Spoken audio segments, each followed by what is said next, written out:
Ophelia knew that in exactly 45 seconds, the dessert spoons would hit the table, and bullets would hit the man at table 1. She stood by the server's station, her hand trembling just enough to smear the condensation on the silver water pitcher. Her phone buzzed in her apron pocket, a third reminder from St. Mary's Hospital about her father's overdue insulin bill, but she ignored it. Outside, the Chicago blizzard howled against the floor-to-ceiling windows of the Onyx Room, turning the city into a blur of white. Inside, the air smelled of roasted duck, expensive perfume, and the kind of old money that made a woman like her feel entirely invisible. Ophelia walked toward table 1 like she was marching to a funeral.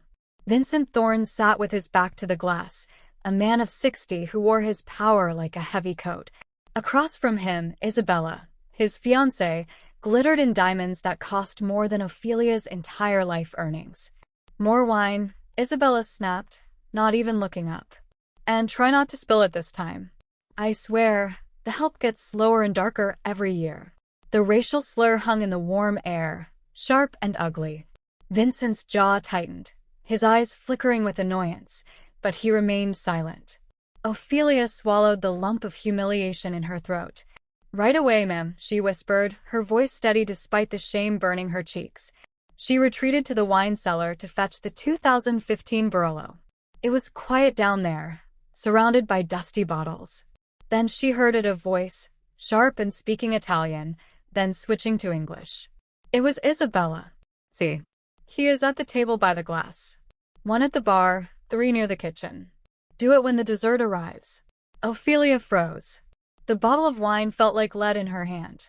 She wasn't just a waitress anymore. She was a witness. She could walk away, clock out, and go home to her sick father.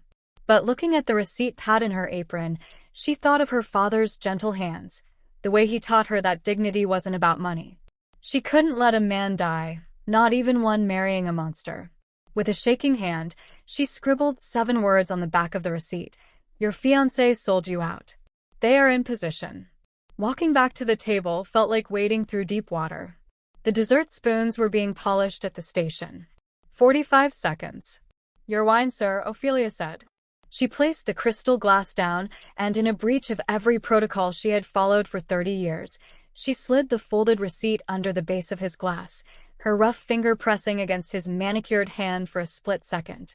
Vincent's eyes snapped to hers. They were dark, dangerous, but intelligent. He didn't pull away. He looked at the paper, then back at her, seeing her for the first time not as a servant, but as a savior. He unfolded the note under the table. His expression didn't change, but the air around him turned to ice. "Is something wrong, darling?" Isabella asked, her smile poisonous. Vincent set his glass down. He looked straight at the assassins lingering by the kitchen doors, then turned his gaze to his fiancée. "No," Vincent said, his voice smooth as the whiskey in his hand. "I'd like to propose a toast." Vincent's voice was smooth as silk, but his eyes were screaming violence as he raised his glass to Isabella. "Actually, my dear," he said, his hand intercepting hers just as she reached for her wine. "Let's switch." The request hung in the air, heavy and suffocating. The jazz band continued to play soft holiday tunes, oblivious to the fact that Table 1 had just become a minefield. Isabella's smile faltered, the corners of her mouth twitching. She looked at the whiskey glass Vincent pushed toward her, the same glass she had watched him drink from just moments ago, and then at the wine she had ordered for him. The wine that, Ophelia realized with a jolt of horror, was likely poisoned or signaled the moment of death. "Don't be silly, Vincent." Isabella laughed, but the sound was brittle, like cracking ice. "I don't drink whiskey." "Tonight you do," Vincent commanded softly. "To loyalty." He waited. 1 second. 2. Isabella didn't move.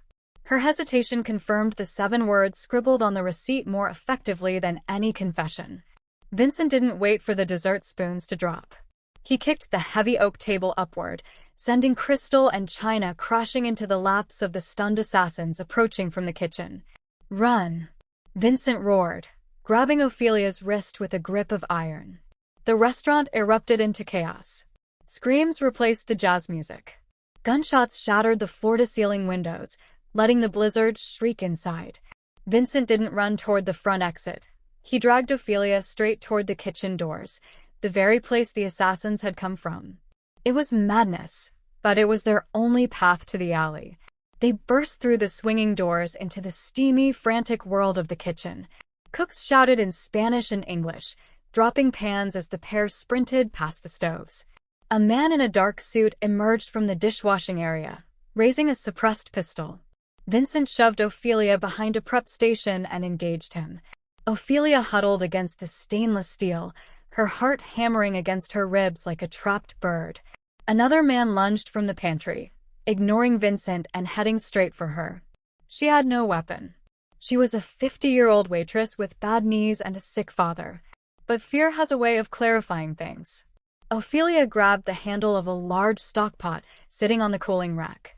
It was heavy, filled with scalding lobster bisque. With a grunt of effort that surprised even her, she swung it outward. The hot liquid splashed across the gunman's face and chest. He screamed, dropping his weapon to claw at his burning skin. "Move." Vincent was beside her again, breathing hard, his knuckles bloody.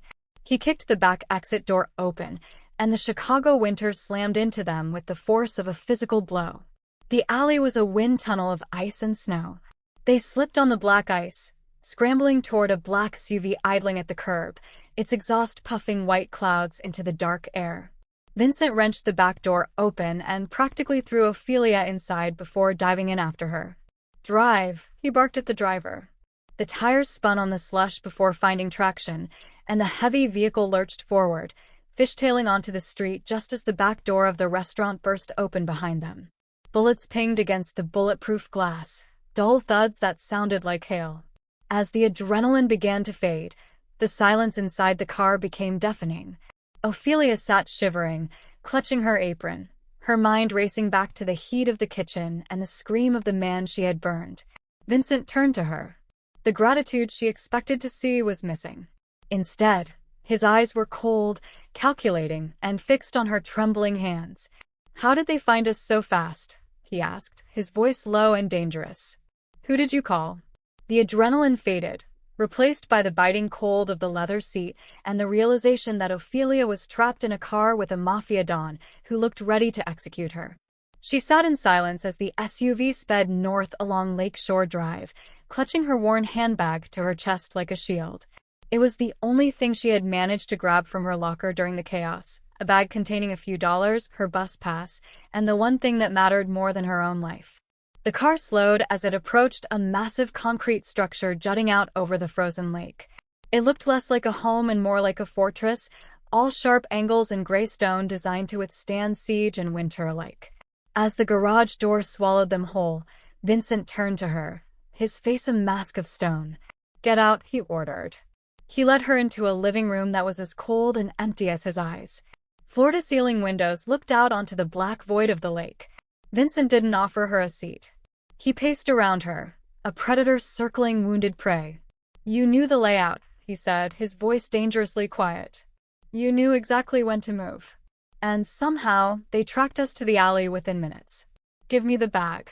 Ophelia tightened her grip on the strap. "No. It's personal." Vincent didn't ask again. He snatched the bag from her tired hands with a speed that made her gasp. He dumped the contents onto the glass coffee table.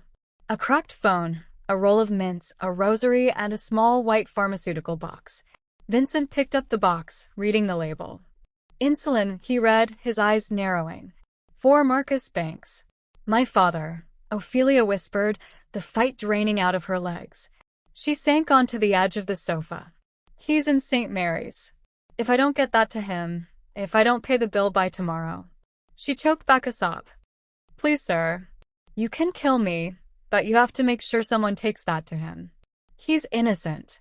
Vincent ignored her plea. He was examining the box with surgical precision. He ran his thumb over the pharmacy label, then peeled it back. Underneath, blinking with a faint, microscopic red light, was a wafer-thin adhesive chip. "A tracker," Vincent said, the anger in his voice shifting from her to something unseen. "Isabella didn't just plan a hit. She planned for loose ends. She had her people tag your father's medication at the pharmacy, knowing you'd pick it up." Ophelia stared at the chip, horror washing over her. She hadn't led the killers here on purpose. She had been used. A pawn in a game she didn't even know she was playing. I didn't know, she stammered. I swear I didn't know. Vincent looked at her, really looked at her, for the first time since the restaurant. He saw the gray in her hair, the exhaustion etched into her face, and the terror that was entirely for her father, not herself. He pulled out his phone and dialed a number. It's Thorne, he said into the receiver. I'm buying the debt for a patient at St. Mary's. Marcus Banks. Move him to the private suite. Top specialists. Put it on my personal account. He hung up and looked at Ophelia. Your father is safe. His debt is paid. He will receive the best care Chicago has to offer for the rest of his life. Ophelia sat stunned, the tears finally spilling over. Why? Because you saved my life when you had every reason to let me die, Vincent said. He walked over to a wall panel, pressing a button that revealed a hidden armory of suits and weapons. He turned back to her, his silhouette framed by the weapons of war. You saved me, Ophelia. And now I own your life at least for the next 48 hours. He tossed the tracker into the fireplace, watching it melt. We are going to crash a wedding. To survive tomorrow night, you can't just be a server anymore. You have to become a queen who holds a gun. Vincent's voice echoed off the concrete walls of the safe house basement. The air down here was colder than the living quarters, smelling of gun oil and old dust. He stood behind a stainless steel table laid out with weapons, looking less like a businessman and more like the soldier he had once been. Ophelia stood opposite him, wearing a borrowed gray tracksuit that swamped her frame, her arms crossed tight against her chest. I'm not a killer, Ophelia said, shaking her head. I pour coffee. I clean tables. I don't shoot people. You threw boiling soup at a trained assassin 3 hours ago, Vincent reminded her, picking up a small, sleek black pistol. That wasn't serving coffee. That was survival. He walked around the table and pressed the weapon into her reluctant palm. This isn't a weapon of murder, Ophelia. Think of it as a shield. A shield for Marcus. At the mention of her father, Ophelia's fingers curled around the grip. It was heavier than she expected, cold and unforgiving. Vincent moved behind her, his hands guiding her arms into a shooting stance. For a moment, the gap between their worlds vanished. There was no Mafia Don and no Waitress, just two people preparing for war. Relax your shoulders, he murmured near her ear. You've spent your whole life making yourself small so people wouldn't notice you. Tonight, I need you to take up space. They spent the next hour firing at paper silhouettes. Her first shots went wild, hitting the concrete wall. Frustrated, she lowered the gun. I can't do this. I'm invisible to people like Isabella and Dominic. They look right through me. That is your greatest weapon, Vincent said, stepping back to reload a magazine. They don't see you because they don't respect you. They think power comes from fear and money. They don't understand the power of being invisible. You see everything, don't you? The secrets they whisper when they think the help isn't listening. Ophelia looked at him, really seeing the loneliness beneath his hard exterior. I see a man who has everything but trusts no one, she said softly. That must be terrifying. Vincent paused, his mask slipping for a fraction of a second. It is, he admitted. Until now. He gestured to the target. Again. Imagine that paper is the man who wants to unplug your father's life support. Ophelia raised the gun. Her breath steadied. She didn't see a paper target. She saw Dominic's sneering face. She squeezed the trigger. Bang. The shot hit the silhouette dead center in the chest. Silence filled the room, heavy and respectful. Vincent nodded, a look of genuine approval in his eyes. You're ready, he said. He walked over to a long black velvet box sitting on a bench in the shadows and opened it. Inside lay a midnight blue evening gown that shimmered like the night sky, nestled beside a diamond necklace. Tomorrow we don't hide in the kitchen, Vincent said, his voice low and intense. We walk through the front door. You will be the most visible person in the room, and by the time they realize who you are, it will be too late. The string quartet played a delicate waltz beneath a chandelier that cost more than Ophelia's childhood home, but no one in the ballroom knew the next song would be a death march. Ophelia stood at the entrance of the Vance Estates Grand Ballroom, her hand resting on the clutch purse that held the cold, heavy weight of the pistol she had learned to fire only yesterday. "Breathe," Vincent whispered beside her. He looked every inch the king returning to his throne, dressed in a tuxedo that fit him like armor. "They are sheep. We are the wolves." They stepped into the light. The room fell silent not because they recognized the fugitives, but because of the sheer presence they commanded. Ophelia, the invisible woman who had spent 30 years wiping crumbs off these people's tables, was gone. In her place stood a woman in midnight blue silk, her head held high, diamonds glittering against her dark skin like stars. She saw Isabella near the altar, looking radiant and fake in white lace. The bride's eyes swept over Ophelia without a flicker of recognition. To Isabella, a black waitress and a regal guest were two different species. She couldn't connect the woman she had humiliated to the queen standing before her. "Dearly beloved," the priest began, his voice shaky as he looked at the armed guards lining the walls. Vincent waited until the crucial moment. "If anyone here has any reason why these two should not be joined." "I have a few," Vincent announced, his voice booming across the silence. He stepped into the aisle, pulling Ophelia with him. A collective gasp rippled through the crowd. Dominic, standing at the altar, went pale. Isabella dropped her bouquet. "Vincent," she whispered, trembling. You're supposed to be dead." "I'm very hard to kill, my dear," Vincent said, stopping 10 feet from the altar. "Especially when I have a guardian angel you were too arrogant to notice." He signaled to the tech booth, where his loyal men had already seized control. The massive screens meant to display a slideshow of the couple's romance flickered and turned black. Then, audio blasted through the high-fidelity speakers, clear, sharp, and damning. "He is at the table by the glass. Do it when dessert arrives." The crowd murmured, horrified. But the recording wasn't done. Isabella's voice cut through again, shrill and hateful. "And make sure you get rid of that slow, dirty black waitress. She's staring too much. I don't want the help ruining my view." The silence that followed was absolute. Hundreds of eyes turned to Isabella. Her face, perfectly made up moments ago, crumpled into a mask of pure terror. She looked at Ophelia, really looked at her, and the realization hit her like a physical slap. The woman she had called dirty and slow was standing there, looking down at her with a dignity Isabella could never buy. "You," Isabella choked out, backing away.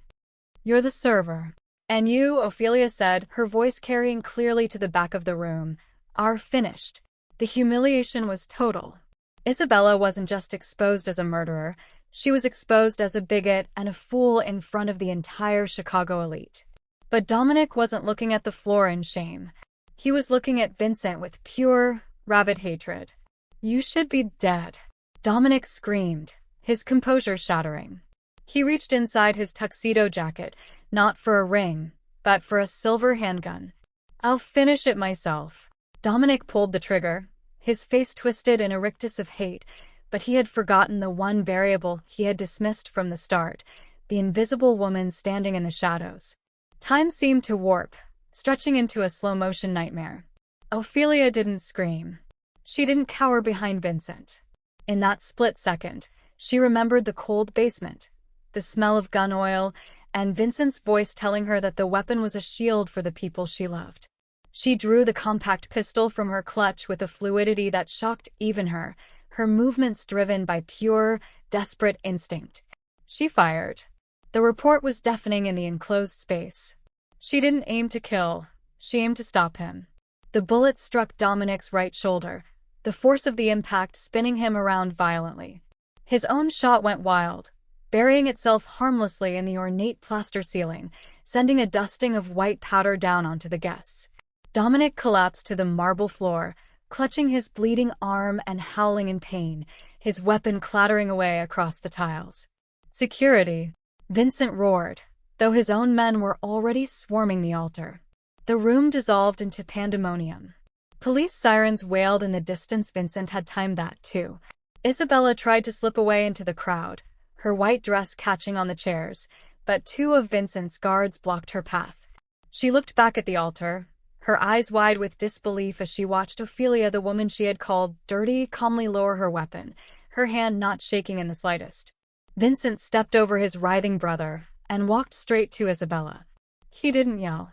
He simply pointed at Ophelia. "You looked at her and saw nothing," Vincent said, his voice cold enough to freeze the blood in Isabella's veins. "You treated her like dust beneath your feet. And now, that dust has buried you." As the police led a weeping Isabella and a cursing Dominic away in handcuffs, the flashbulbs of the press captured the moment: the fall of the Vance Empire and the rise of an unlikely heroine. But Ophelia wasn't watching them. She was looking at Vincent, who had turned his back on his enemies to check if she was hurt. "It's over," he said, taking the gun from her gently. "You're safe." 3 days later, the sterile beep of monitors in St. Mary's Hospital sounded like music to Ophelia's ears. It was the sound of life. Her father, Marcus, was sitting up in bed, weak but smiling, the color returning to his cheeks. The private suite was filled with flowers, not white roses of mourning, but vibrant, colorful lilies sent by a friend. Vincent stood by the window, looking out at the Chicago skyline, no longer wearing the armor of a tuxedo, but a simple wool coat. He looked less like a king and more like a man who had finally found peace. "The doctors say he'll be home by Christmas," Vincent said, turning to face her. "And the house deed, it's in your name now. No more rent. No more debt." Ophelia stood up, walking over to him. She took his hand, her rough, working palm against his smooth one. "I don't know how to thank you. I just did the right thing at the right time." Vincent squeezed her hand, a smile touching his lips that reached all the way to his eyes. "No, Ophelia," he said softly. "You proved that dignity isn't found in the color of your skin, but in the courage of your heart." In the quiet warmth of that hospital room, two hands, one rough from years of honest labor, the other smooth from a life of power, found a common strength in survival. Ophelia's journey reminds us that true nobility isn't found in titles or diamonds, but in the courage to protect others even when the world tries to make you invisible. May we all have the eyes to see the hidden worth in those who serve us, and the heart to offer kindness without conditions.